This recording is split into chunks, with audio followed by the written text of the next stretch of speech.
Un fraternal saludo a todo el público de este congreso. Mi nombre es José Correa Fuentes y deseo iniciar esta intervención expresando mi agradecimiento al comité organizador del Encuentro de Divulgación Científica LATAM por la generosa oportunidad de compartir con ustedes los hallazgos y reflexiones que he venido desarrollando en el marco de mi investigación.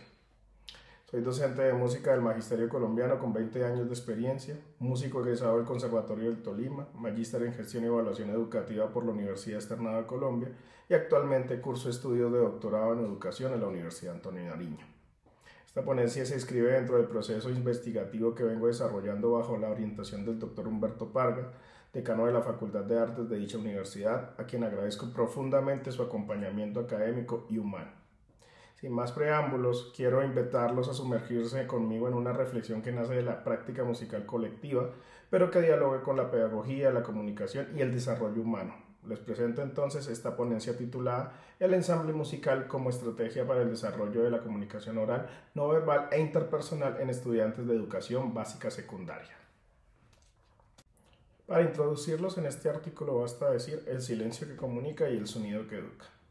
Para algunos, la música escolar es un lujo, para otros, una asignatura marginal, pero basta con observar a un grupo de estudiantes tocando juntos para ver que allí ocurre algo más que música. Ocurre comunicación viva. Sus cuerpos sincronizan miradas, gestos y silencios. En ese instante, la educación deja de ser un monólogo para convertirse en una experiencia compartida.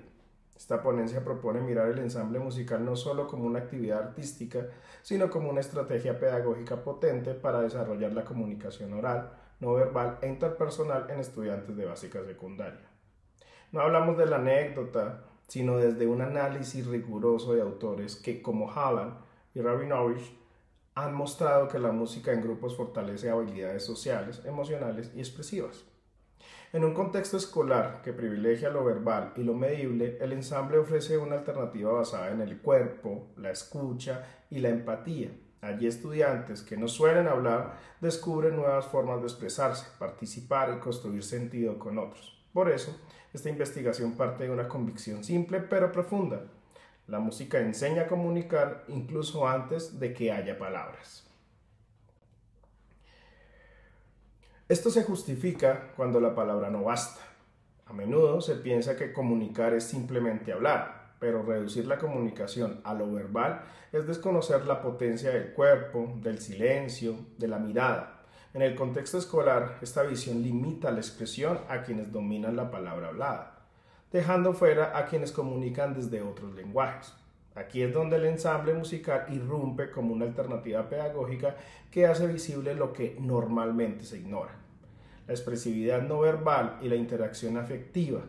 En el ensayo musical, un estudiante aprende a observar, a esperar, a escuchar activamente, a leer señales corporales.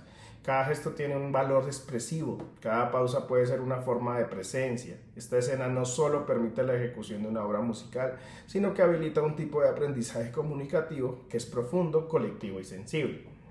Autores como Gardner, Eisner, han argumentado que la música y las artes activan modos de pensamiento que expanden la percepción y permiten expresar lo que las palabras no alcanzan.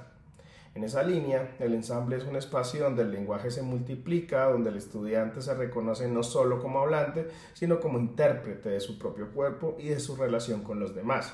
Así, justificar el ensamble como estrategia no es defender una disciplina específica, sino apostar por una educación más inclusiva, más plural, más conectada con las formas humanas de estar y aprender juntos. Es, en definitiva, ampliar el repertorio comunicativo de la escuela. Para abordar el marco teórico de este artículo, se hace necesario decir que la música es un lenguaje plural.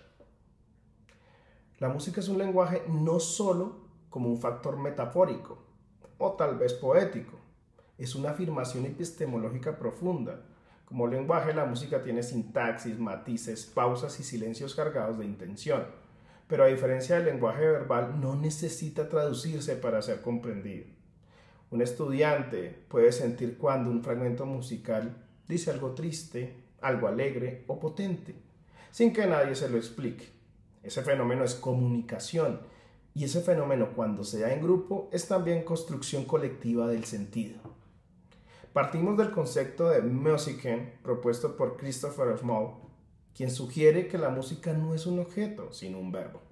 un acto social que implica a todos los involucrados, no solo a los intérpretes, sino también a quienes escuchan, dirigen o acompañan. En esta lógica, el ensayo de un ensamble es un acto de Musiken, donde cada integrante negocia significados, tiempos, tensiones y emociones con los demás. No hay neutralidad, todo gesto musical es un acto de posicionamiento y relación. En este sentido, el ensamble puede ser leído como un microcosmos comunicativo donde conviven distintos niveles de lenguaje. El oral cuando se discuten intenciones musicales o se resuelven desacuerdos. El no verbal cuando los gestos corporales suplen lo que no se alcanza a decir. Y el interpersonal cuando se construyen vínculos de confianza, respeto y empatía a través del trabajo colaborativo. Autores como Treverton y Malloch argumentan que los humanos están dispuestos desde el nacimiento a interactuar musicalmente. Esto quiere decir que el ritmo, la melodía y la imitación sonora están en la base de la comunicación humana, incluso antes de que se desarrolle el lenguaje hablado. Así, al introducir el ensamble en contextos escolares, no estamos agregando una actividad extra, estamos reactivando una forma primitiva y poderosa de comunicarse que ha sido desplazada por modelos educativos excesivamente verbales. También es clave considerar el enfoque de Howard Gardner, quien plantea que la inteligencia musical es una de las múltiples formas de inteligencia humana.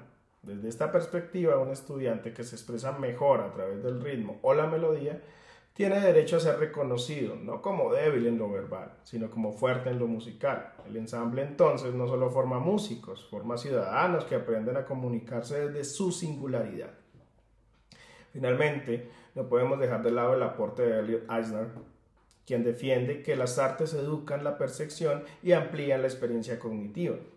En un contexto donde se busca estandarizar los aprendizajes, el ensamble emerge como un espacio donde cada quien aporta una voz única a una construcción colectiva, donde la diferencia no es corregida sino armonizada y donde el error puede convertirse en inicio de un nuevo camino creativo.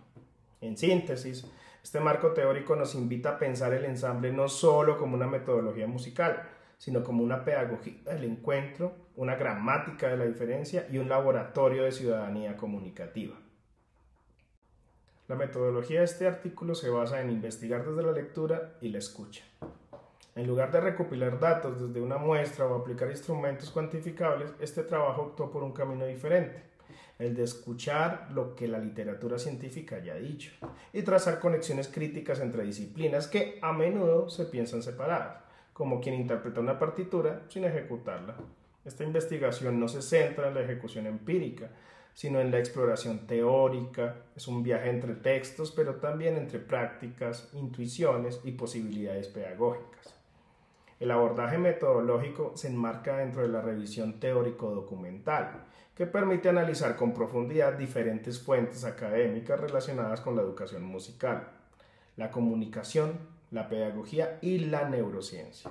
A través de esta metodología se busca establecer relaciones entre el concepto de ensamble musical y el desarrollo de habilidades comunicativas en estudiantes de educación básica secundaria.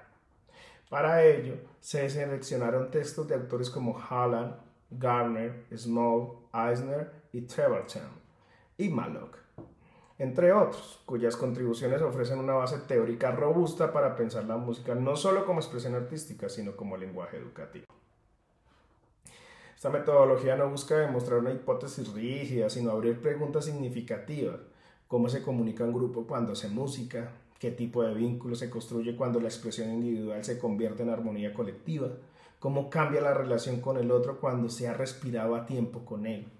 En palabras de Stake, la investigación cualitativa no pretende generalizar, sino comprender lo particular en profundidad. Este trabajo se posiciona justamente en esa lógica, comprender desde un enfoque interpretativo el potencial comunicativo del ensamble como estrategia formativa. Por ello no se propone una medición, sino una lectura crítica, una escucha afinada de las voces que ya han reflexionado sobre este fenómeno y que nos permiten afinar también nuestra propia mirada docente. Así, esta metodología se convierte en un ejercicio de traducción, traducir conceptos entre campos, traducir intuiciones pedagógicas en argumentos académicos y sobre todo traducir lo que sucede en una sala de ensayo en claves comprensibles para quienes diseñan, piensan o transforman la educación. Para hablar de los resultados de este artículo, evoco una frase muy poética, lo que se dice sin decirlo.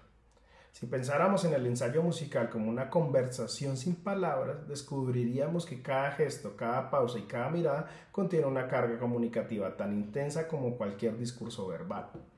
Los resultados de esta revisión documental permiten visualizar con claridad cómo el ensamble musical actúa como catalizador de diversos procesos comunicativos, que rara vez se activan con igual fuerza en metodologías pedagógicas tradicionales. En primer lugar, en la esfera oral, el ensamble activa situaciones de diálogo real, se negocian repertorios, se consensuan tiempos, se argumentan decisiones interpretativas, se revisan errores y se construyen acuerdos. Pero no se trata de una discusión estéril, sino de un intercambio dirigido a un fin estético compartido. Esta finalidad común convierte la palabra en herramienta colaborativa y no en vehículo de imposición. Por lo tanto, la oralidad en el ensamble es una oralidad funcional, ética y afectiva. En segundo lugar, aparece con fuerza la dimensión no verbal. Aquí los cuerpos hablan, una respiración puede marcar la entrada de una sección, una inclinación del torso puede avisar un cambio de tempo, un gesto con el arco, una mirada sostenida, un leve movimiento de cabeza. Todo se convierte en un sistema de signos que los intérpretes aprenden a leer, a interpretar y producir. Como señala Berdersau, más del 60% de la comunicación humana es no verbal. En el ensamble, esta cifra se multiplica. Allí se entrena una alfabetización corporal que rara vez tiene cabida en otras asignaturas. Tercero, en el plano interpersonal, los vínculos se afinan como los instrumentos. La música compartida exige confianza, respeto, sensibilidad y presencia. Se genera una interdependencia positiva en la que el logro del grupo depende del cuidado mutuo. Esta dinámica refuerza habilidades que van desde la empatía hasta la toma de decisiones colectivas, pasando por la contención emocional y la celebración compartida de los logros. Y hay un cuarto resultado que merece atención. El ensamble mejora el clima emocional del aula. Varios estudios coinciden en que hacer música juntos reduce niveles de ansiedad, mejora la disposición al aprendizaje y fortalece la cohesión social del grupo. En el ensayo, los estudiantes se sienten vistos, escuchados, validados, nadie toca solo y esa metáfora se vuelve principio educativo, nadie aprende solo. De esta manera evocamos a Ricard. En resumen, los resultados revelan que el ensamble no es solo un ejercicio artístico, es una práctica formativa que permite que la comunicación se vuelva experiencia, una experiencia que transforma a los estudiantes no solo en mejores intérpretes, sino en mejores interlocutores, mejores compañeros y sobre todo mejores seres humanos en comunidad. Para cerrar este artículo, basta decir que la discusión y la conclusión pueden determinar que la música educa sin hablar. Los resultados de esta revisión nos permiten afirmar que el ensamble no es simplemente una actividad musical, es una pedagogía viva que educa desde el cuerpo, la escucha y la sincronía. Una forma de aprendizaje que desafía el modelo tradicional centrado en la palabra como único canal de comunicación. Al situar la experiencia musical colectiva como eje, el ensamble se convierte en una estrategia poderosa para promover la expresión, la colaboración y la conciencia emocional. Autores como Levitin nos recuerdan que la música activa simultáneamente emoción, pensamiento y relación social. En esta línea, el ensayo de un ensamble no solo produce arte, produce ciudadanía. Lo hace al entrenar a los estudiantes en habilidades como la escucha empática, la paciencia activa, la negociación de significados y la celebración del logro colectivo. Esta discusión también dialoga con Vygotsky, quien sitúa el aprendizaje en el corazón de la interacción social. El ensayo musical es una zona de desarrollo próximo donde se aprende haciendo, escuchando, fallando y retomando con otros. Y aunque no está exento de tensiones, esas mismas dificultades forman parte del proceso formativo, generando oportunidades reales para la educación emocional y ética. Cerrar esta ponencia es como cerrar un ensayo musical, una oportunidad para respirar juntos, una última nota compartida que sigue vibrando más allá del sonido, una nota que no pertenece a nadie pero que transforma a todos los que la escuchan, porque en el fondo educar, como hacer música, es crear condiciones para estar con otros desde el respeto, la escucha y la posibilidad de construir algo bello en común. Muchas gracias por escucharme y espero que mi diálogo y discurso haya dejado algo bueno en ustedes.